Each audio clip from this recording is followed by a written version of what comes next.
내년 3월 9일이 제20대 대통령 선거입니다. 중앙 정치권이 바쁘게 돌아가고 네. 있는데 시선 잡기에 되게 훌륭한 그렇죠. 선택을 했구나. 당당히 존망이 걸린 그런 요원이 되지 않을까. 정가의 강원도라는 걸 알릴 수 있는 유의미한 도전이라고 생각이 그렇죠. 들어요. 세대 교체가 엄청난 키워드인 것 같습니다. 강원 도민들이나 강원 네. 취재기자들은 네, 좀 흥미롭습니다.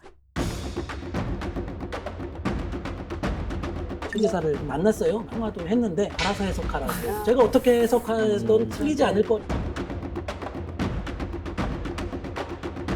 대선 열풍이 사막의 바람처럼 몰아치고 있어요. 제대로 대응하지 못하면 그 다음에 진보가 설 자리가 없다.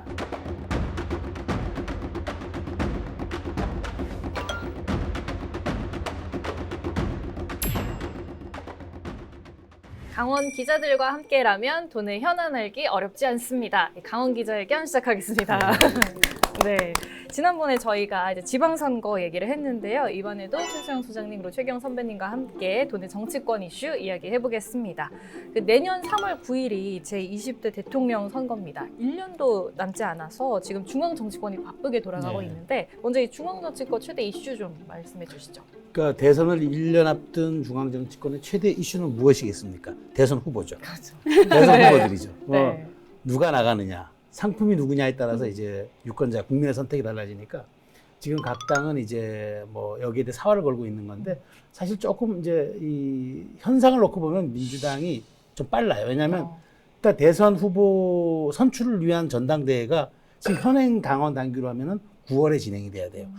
선거일로부터 180일 전에 해야 선출해야 한다는 당원 당규가 있었어. 근데 이게 지금 좀 민감은 해요. 당내에서 아직 여기에 대해서 이 시기를 놓고 지금 사실은 엄청난 힘겨루기가 있는 게 이게 결정을 짓기 때문에 지금 이재명의 대세론이냐 아니면 추격자들의 역전이냐가 이 시기에 판가름 날 수도 있기 때문에 굉장히 이게 지금 민주당 내부에서 물밑 말하자면 암투가 굉장히 치열한 상황이고요. 강원도 출신의 이제 그 이광재 지금 의원이죠. 여기 대회에 합류를 했고. 네.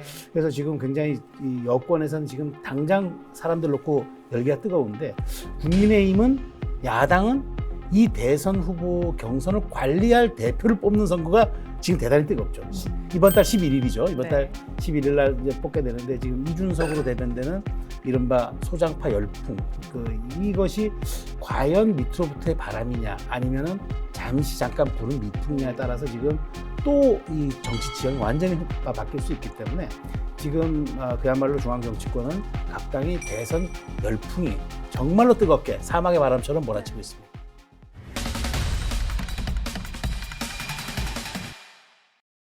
지금 그동안은 좀 대통령 선거라는 게 중앙 정치권 이야기여서 강원도는 좀 소외된 것 같다는 생각이 들었는데 최근에 지난 5월 27일이었죠. 이광재 의원이 대선 출마 공식 선언을 하면서 좀 강원도에서 좀 이슈가 됐습니다. 좀 이광재 의원 대선 출마 선언한 거 좀 얘기해 주시죠.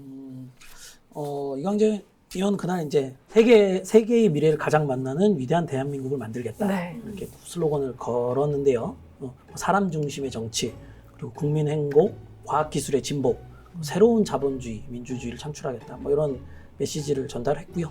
뭐 이낙연, 정세균, 김두관 이 경쟁자들이에요. 네. 경쟁자들이 다 참석을 했고 현역 의원이 64명이 참석을 했다고 해요. 네. 어떤 새 과시에는 분명히 성공을 했고요. 조정래 작가, 태백산맥의 조정래 작가는 화제성 있는 인물들도 참석을 해서 어쨌든 관심을 끄는 데는 성공을 한 것으로 보입니다. 굉장히 멋있게 누가 봐도 오래 준비한 거 좀 굉장히 멋있게 잘했다라고 하더라고요. 네. 저는 이제 그 메시지를 눈여겨봤으니까 대략적으로 잘 설명해 주셨는데 핵심을 든든한 나라로 잡았더라고요. 든든한 나라. 그러니까 전 잘 잡았다고 봐요. 지금은 굉장히 모든 사람들이 불안해 있잖아요. 그러니까 든든한 나라를 만들겠다. 그다음에 시대 교체, 세대 교체, 선수 교체 3박자를 하겠다. 굉장히 저는 타이밍이 맞았다고 봐요.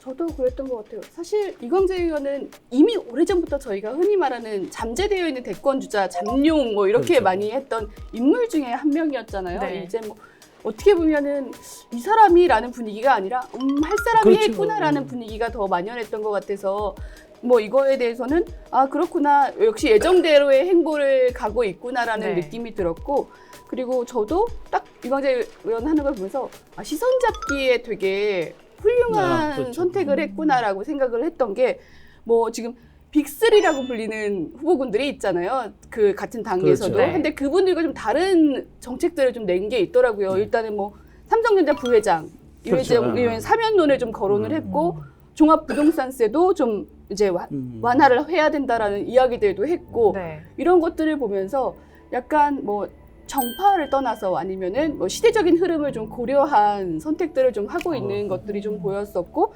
그리고 하신 대로 뭐 선생님께서 광재형이라고 이야기를 그렇죠. 하는 걸 보면서 네. 저희가 요즘 세대 간 격차가 굉장히 심화되고 있잖아요. 뭐 40, 50대 꼰대다, 뭐 아니다, 이거부터 이미 되게 어떻게 보면 보이지 않는 벽이 있는데 그걸 허무는 행보들을 같이 겸해서 가면서 시선 끌기라든가 이런 거에 되게 훌륭한 선택들을 하고 예. 있구나라는 생각을 했던 것 같아요. 예, 저도 높이 평가했습니다. 네. 이제 포인트 잘 잡은 것 같아요. 이번에 선배님도 이번 출마 선언 보면서 좀 어떤 생각이 드셨나요? 이 방송에서 네. 이제 역사 전환의 꼭지점에 음. 대해서 얘기한 바가 있는데 네. 이제 일단은 올 것이 왔구나. 어. 뭐 준비 굉장히 오래 네. 동안 해왔고 그때 네. 뭐 역사 전환의 꼭지점을 얘기했던 게 벌써 몇 달 전인데 차곡차곡 준비를 잘 해왔다라는 느낌을 받았어요. 그래서 아직은 지지율이 사실은 높진 않아요. 높진 네. 않지만 플랜에 맞춰서 정확히 준비해온 과정들을 볼 때 뭐 반등의 여지가 상당히 크지 않나라고 저는 보고 있습니다. 네. 이번 자리에 또 말씀해 주신 대로 이낙연 전 대표와 정세균 전 총리가 참석을 했잖아요. 뭐 경쟁자인데도 참석한 게 어떤 의미인 건가요? 저는 굉장히 함의가 이게 있어요. 그러니까 원래 정치권의 뭐 관례죠. 그러니까 이게 뭐 불문율 같은 건데 네. 어떤 대선 후보가 출마 선언을 하잖아요. 그럼 다른 대선 후보가 그 자리에 안 와요.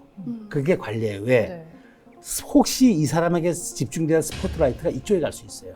이를테면은 뭐 이광재 지사가 하는데 이낙연 정세균 왔다 그러면 이재명 지사도 왔다. 만일 안 왔지만 네. 그러면 기자들이 그쪽 관심 쫙 쏠려가지고 막 배경을 묻고 취재하다 보면 정작 이 사람이 메시지를 내야 하는 건 묻히거나 빛이 바랄 수가 있어서 안 오는 게 맞는데 이재명을 지사를 제한 사람들이 다 왔어요.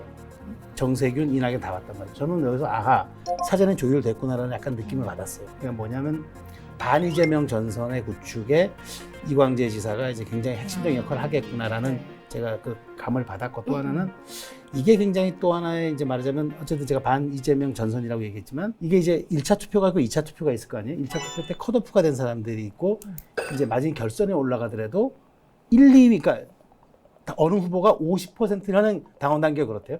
50% 과반을 못하면은 결선 투표를 해야 돼요. 그러면 이제 1위가 안 된 사람들의 나머지 사람들의 굉장한 연대가 필요하겠죠. 그걸 염두에 든 대권 후보도 참석했던 의미가 아니었겠나. 두 명의 유력 대권 후보가 온 것은 상당한 정치적 함의를 갖고 있다는 걸 저는 그렇게 분석을 했습니다. 이번에 그럼 뭐 경선 연대 가능성 이 부분은 좀 어떻게 보세요? 그 제가 말씀드린 대로 가능성이 있는 거죠. 그러니까 이재명 지사가 만일 결선 투표에서 1위를 하지만 현재로서는 지금 뭐 가장 앞서 나가고 있다는 건 뭐 주지의 사실이니까 그러면은 거기에서 이제 이광재 지사가 저는 어떤 식으로든 빅3로 지금 구분되는 사람들 가운데 그나마 유의미한 근사치로 접근한다 그러면은 지금 시대 교체, 세대 교체가 지금 상당한 화두로 지금 떠오르고 있는 거 아니겠어요? 이광재 의원이 이재명 지사를 향해서 이번 경선은 대선 후보 경선은 이재명 대 이광재 한다고 얘기한 게 저는 굉장히 전략적인 의도를 갖고 하는 거라는 거죠. 근데 이재명 지사는 답을 하지 않고 있어요. 왜냐?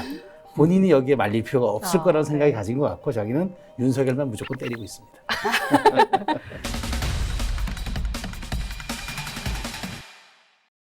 네, 또 다른 13점용 최문순 강원도지사 얘기도 좀 해볼까요? 지금 뭐 계속 고민을 좀 하는 것 같았는데 요즘 뭐 최문순 도지사 행보 어떤지 말씀해 주시죠. 지난주를 기점으로 이제 최 지사가 굉장히 광폭 행보를 이제 보이고 있어요. 네. 이제 아마 오늘 이 방송이 나가는 시점에서는 아마 이제 최 지사가 본인의 출마를 공식적으로 선언한 이유가 될 가능성이 굉장히 높아 보이고요. 네. 기점이라는 게 사실 이제 이광재 의원하고 지난주에 오찬을 하면서 그 도화선이 된 것 같고요. 네. 한명숙 전 국무총리를 만나서 오찬을 함께 했어요. 네. 사실 이제 한명숙 전 국무총리 같은 경우 최문순 지사는 좀 인연이 깊거든요. 이제 뭐 도지사 초선과 재선의 선대위원장을 한명숙 국무총리가 직접 해서 춘천에 강원도에 상주하면서 네. 했고 또 이제 최 지사의 이제 정무그룹의 이제 한명숙계로 분류되는 인사들이 상당히 많이 있고 적극적 지원 의사를 이제 표출을 했을 것 같고 그리고 휴가를 냈습니다. 네. 이제 도정하고 현직 도지사다 보니까 도정 업무 수행과 이제 대권 도서는 별개로 두겠다는 취지에서 아마 이제 수요일 목요일은 대선을 위한 의신을 하지 않을까 보이고요.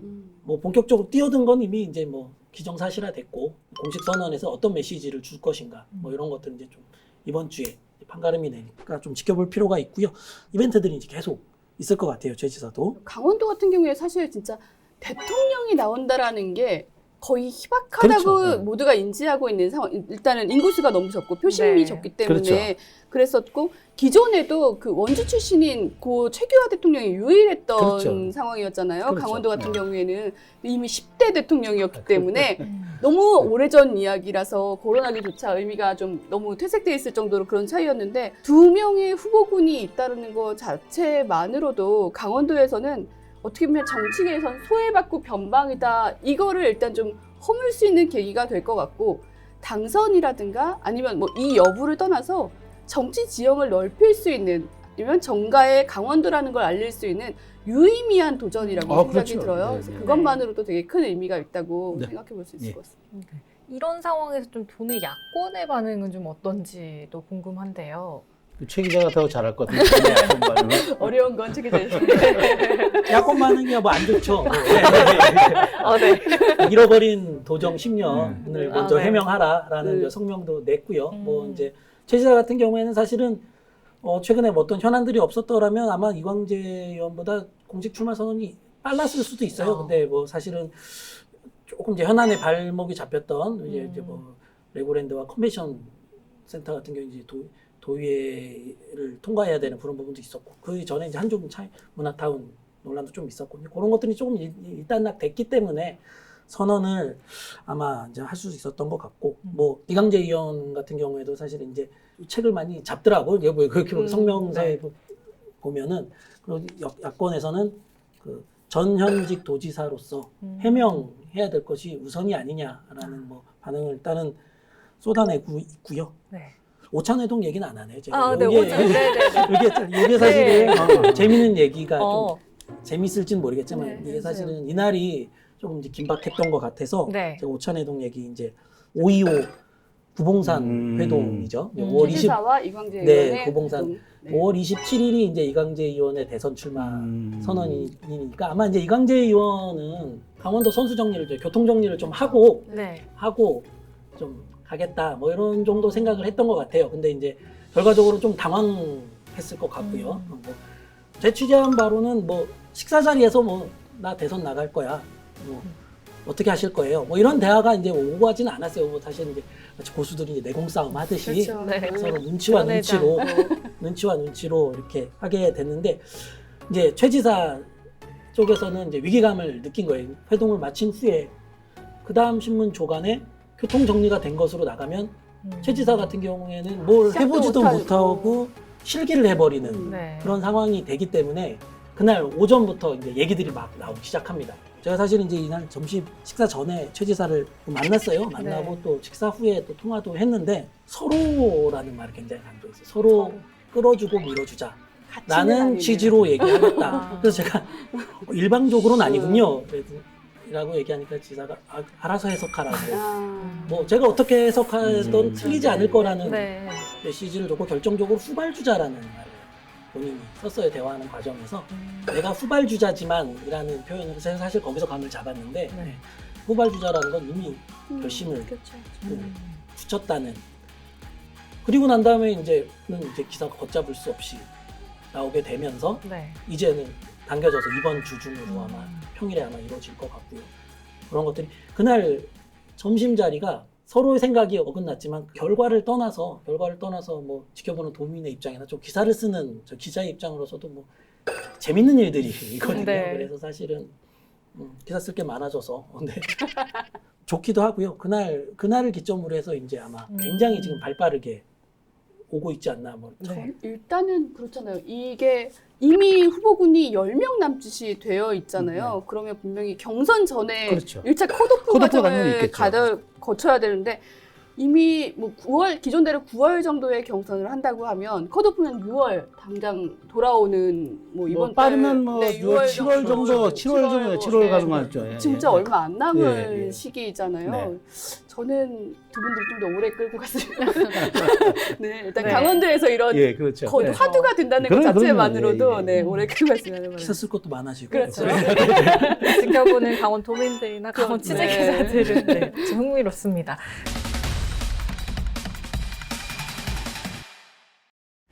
아까 저희가 앞서 말한 게 이광재 의원이 이번에 시대 교체, 세대 교체, 선수 교체를 그렇죠. 좀 키워드로 내세웠잖아요. 네, 네. 지금 요즘 이 중앙 정치권에 뭐 정권에서 이 세대 교체가 좀 엄청난 키워드인 것 같습니다. 네. 저희가 뭐 지난 시간에 잠깐 얘기했는데 그 국민의힘 당대표 경선에서 지금 이준석 돌풍이 불고 있잖아요. 좀 뭐 이런 정치권의 세대 교체 이슈 관련해서는 좀 어떤 생각이 드시나요? 이준석 현상이라는 이름으로 가지만 실제로는 국민이 그동안 이제 여러 가지 기회들 많이 줬잖아요. 그러니까 우리 정치에 정권 교체도 한번 해봤고, 그럼 우리가 여야에서 이렇게 바뀌어 왔잖아요. 그 다음에 이제 과거 영남과 호남의 지역구도 갈등도 이제 조금 많이 좀 이제 해소가 됐잖아요. 이번에는 세대 교체라는 명을 준 것 같아요. 그래서 이광재 지사가 잘 잡은 것 같다고 제가 그렇게 말씀을 드리는 건데, 지금 사실 이러다 보니까 국민의힘도 지금 국민의힘이지만 민주당 내부에서도 이 피해자가 우리가 가장 되는 것 아니냐. 우리는 이미 이제 당대표도 다 이제 송영길 대표 나왔고 하는데, 여기에 우리가 제대로 대응하지 못하면 그동안 진보가 가져왔던 영역이라고 여겨졌던 변화, 혁신, 젊음 이런 게 전부 보수가 가져가 버리면은 그 다음에 진보가 설 자리가 없다. 이제 그야말로 우리의 존립의 위기가 올 수 있다라는 그 굉장한 위기감이 있는 것 같아서 저는 이것이 갖는 순기능이 있다고 봐요. 그러다 보니까 저는 지금 이 불고 있는 이준석 현상으로 대변되고 있는 이 엄청난 세대 교체의 바람을 어느 당이 더 세고 더 강력하게 우리가 받아가지고 이거를 밖으로 표출시키느냐, 이 싸움이 저는 이제부터 정치권에 주어진 과제가 아닌가 싶어요. 이런 세대 교체 이슈가 그럼 강원도 정치권에서도 엄청난 좀 영향을 그렇죠. 그러니까 물론 뭐 이제 그렇다고 후보군이 막 바뀌고 이런 것이 아니라 이제 뭐 그런 것일 수도 있고, 아니면은 그 동안에 있었던 사람들의 생각과 자세, 그다음에 갖고 있는 정책 이런 걸 다 바꿔야 되는 거죠. 그야말로 2030에 대해서 단순히 한때 표를 얻기 위해서 다가갔던 그런 게 아니라 2030 똑똑하잖아요. 다 알아요. 우리에게 잠깐 이용해 먹으려고 오는 건지 아니면 정말 우리의 미래를 걱정해서 제시하는 건지 알잖아요. 그런 것들이 저는 굉장히 크게 놓고 보는 거라 봐요. 지금 민주당에서도 이재명 지사의 기본소득에 반해서 지금 벌써 이게 노선 논쟁이 벌어지고 있거든요. 저는 굉장히 바람직한 현상이라고 보는 거죠. 이게 2030에게 다가갈 수 있는 방법들을 구체화시키는 것들이기 때문에 무조건 퍼주자가 아니라 그렇게 해서 안 된다. 네. 그렇게 해서 된다. 이거 얼마나 정말 말 건강한 논쟁입니까? 그러니까 그런 것들에 저는 변화의 바람도 강원도에 좀 불어와야 할 것이고 저는 올 것 같아요. 네. 그럼 앞으로 이제 좀 여야 대선 경선 일정이나 로드맵을 좀 전망을 해볼까요? 좀 이게 여기서도 강원도는 좀 어떤 역할을 할 수 있을까요? 그러니까 뭐 간단하게 아까 민주당의 가장 큰 변수는 이제 지금 현행대로 9월에 갈 것이냐, 11월에 갈 것이냐. 이게 제가 보기에 이번 6월 달 안에 결론이 반드시 나야 되는데, 송영길 대표는 지금 말하자면은 현행대로 가자고 했는데 지금 사실 반 이재명 전선에서는 이거 바꿔야 한다는 얘기가 있거든요. 그럼 이것 또한 얘기가 되잖아요. 그러면 당의 대부분의 사람이 바꾸자고 하면은 이것 또한 이제 이재명 지사가 안 바꾸면 기득권 사수처럼 비춰질 수 있기 때문에 민주당은 그게 가장 커요. 가장 지금 이 변수에 따라서 이광재 지사의 저는 지지율도 연동될 수 있다고 저는 보고, 야당은 지금 현재 11월 선거, 11월에 이제 야당은 뽑기로 돼 있기 때문에 아직 시간은 많이 있어요. 많이 있는데 이준석이 되느냐 안 되느냐, 이준석이라는 사람이 이제 대표가 되느냐 안 되느냐에 따라서 외부 영입 인사들의 거취도 결정될 수 있기 때문에 저는 이제 이번 6월 선거, 그러니까 이번 6월이 그야말로 양당의 분수령을 가른다, 운명을 가른다. 그러니까 민주당은 경선 후보 시기 확정을 놓고 그것이 당의 운명을 가른다면 11일은 국민의힘의 야당이 30대 대표가 나오느냐 안 나오느냐에 따라서 대선 지형이 완전히 바뀔 수가 있다. 그러니까 저는 이번 6월이야말로 정말 이게 달로 치면 호국보훈의 달이지만 정치로 보면은 이거는 양당의 존망이 걸린 그런 6월이 되지 않을까, 저는 그런 생각이 듭니다. 네. 6월 지나고 나면 또 소장이 한 번 더 나오셔가지고 내가 그러지 않았느냐 예. 이렇게 한번 짚어주세요. 예, 네. 알겠습니다. 속 시원하게 할 말은 하자. 강원도 열혈 기자들이여. 눈치 보지 말고 강원 기자회견으로 모이세요.